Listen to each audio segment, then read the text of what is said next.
Vamos a saludar a Ricardo González. Muy buenas tardes. Hola, buenas tardes.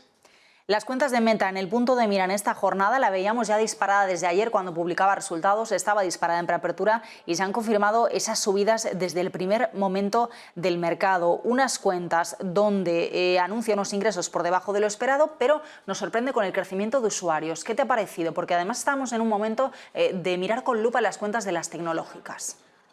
Bueno, pues es cierto que hoy está rebotando con fuerza Meta, pero a mí me gusta siempre coger perspectiva, no dejarme llevar por lo que sucede en un día, ni en dos, ni tan siquiera en una semana, sino en un contexto anualizado que está haciendo un valor. Y eso es lo que podemos ver en el gráfico que he preparado, porque a pesar del rebote de hoy, la cotización de Meta sigue siendo bajista en el medio plazo.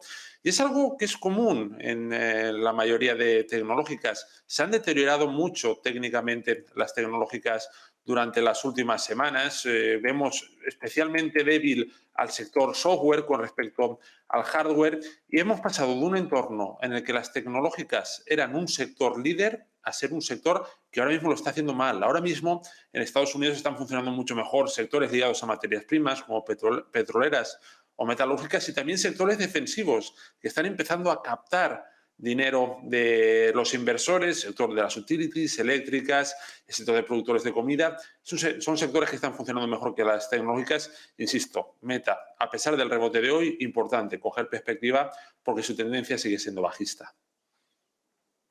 Ricardo, en un día en el que estamos mirando los resultados empresariales, por supuesto también ese dato de PIB en Estados Unidos que ha sorprendido a la baja, una caída del 1,4%.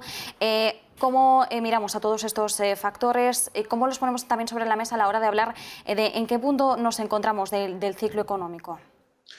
Pues nos encontramos en un punto, diría, complicado. ¿Por qué? Porque ya estamos empezando a ver a los índices de renta variable internacional consolidar tendencias bajistas. Hablábamos hace unos meses aquí que era clave el aumento que estaba teniendo los rendimientos de la renta fija, que captarían dinero que hay en la renta variable, y estamos viendo como en los últimos meses, en las últimas semanas, los mercados no son capaces de restaurar una tendencia alcista tan alegre como hemos tenido en años anteriores. Hay que tener cuidado con esto, porque en años previos la Reserva Federal se podía permitir el lujo, ya que tenía controlada la inflación y las tasas de desempleo, se podía permitir el lujo de inyectar liquidez para mejorar el estado de salud de los mercados financieros. Ahora mismo eso ha pasado en segundo plano. Ahora mismo lo prioritario es la inflación, controlar la inflación. Y unos mercados, una economía que está en clara desaceleración, unida a unos bancos centrales que no pueden inyectar medidas de estímulo, dibujan un escenario muy diferente al que hemos tenido en años anteriores. Y ya se empieza a ver en los mercados de renta variable que son incapaces de revertir esa tendencia que cada vez apunta más a la baja. Dentro del comportamiento que estamos viendo, también estamos muy pendientes de la reacción del mercado o la falta de reacción del mercado al dato de PIB que conocíamos a las 2:30 de la tarde. Esa caída del 1,4%, pero sin embargo la renta variable sigue subiendo, más quizá centrada en los resultados. El dólar también sigue mostrando fortaleza. ¿Cómo interpretamos ese dato? Bueno, pues al final los datos son datos retrasados. Tenemos que tener en cuenta que los mercados tienen la peculiaridad de descontar lo que estos datos nos indican, ¿no? A mí me preocupa también, he hablado ya de la situación cíclica, pero es que hay otro dato muy importante que está pasando desapercibido y que hay que tener en cuenta.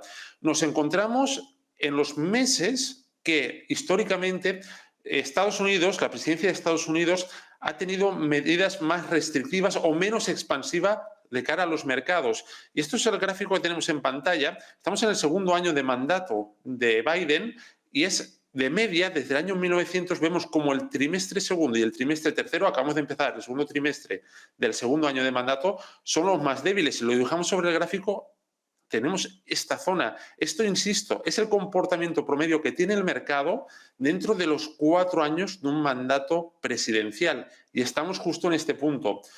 Yo entiendo que la atención está centrada pues, en la temporada de resultados, en el PIB, etcétera. Pero los mercados están lanzando mensajes mucho más importantes a nivel de flujos monetarios. He hablado ya de ese aumento de los rendimientos de la renta fija. Ahora hablo de esta debilidad del ciclo presidencial. Y otro dato a tener presente, las materias primas siguen muy fuertes y esto pues, suele ser bastante típico en escenarios de fases finales de ciclo. Entonces, Ricardo, teniendo en cuenta este escenario en el que decías, bueno, es comprensible, estamos ahora mismo más pendientes de los resultados empresariales porque son las noticias que tenemos día a día, ¿tendríamos que poner el foco más que en la renta variable debido a la situación actual en las materias primas? Bueno, si cogemos los tres grandes grupos de activos que son renta fija, renta variable, materias primas, sin ningún género de dudas, las que mejor están funcionando son las materias primas.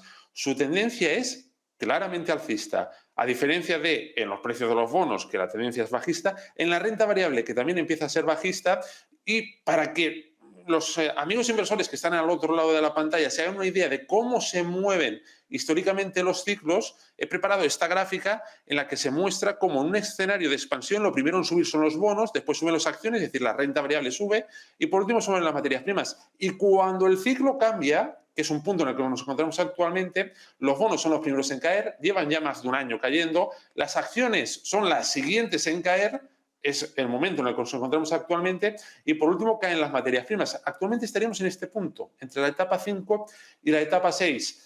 ¿Qué quiero decir con esto? Que sí, las materias primas están alcistas. Es normal. Por ejemplo, vimos en 2008, en 2007 hicieron máximos los mercados de renta variable y en 2008 cayeron las materias primas. Y ahora mismo estamos en ese punto. En 2022 probablemente estemos viendo un máximo en la renta variable que sea seguido en los próximos meses por un máximo en las materias primas. Por lo tanto, ahora mismo, si buscamos activos en tendencia alcista, las materias primas son buenas compañeras, pero atentos, porque esa tendencia alcista también, tarde o temprano, va a llegar a su fin. Pues Ricardo González, como siempre, desde GPM, muchísimas gracias por acompañarnos. Buenas tardes. Gracias a vosotros. Buenas tardes.